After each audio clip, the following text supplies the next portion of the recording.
half-hour drive from the homestead, and I put in up Bedwell Bay up there.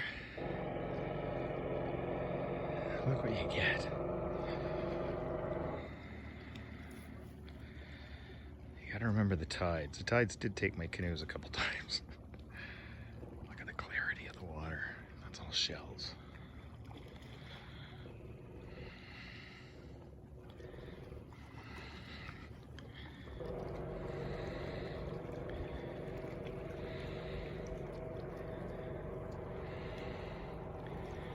I've climbed this ridge because look at that.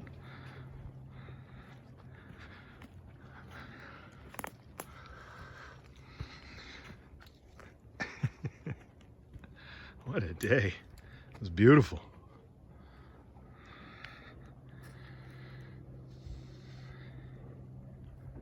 Surreal.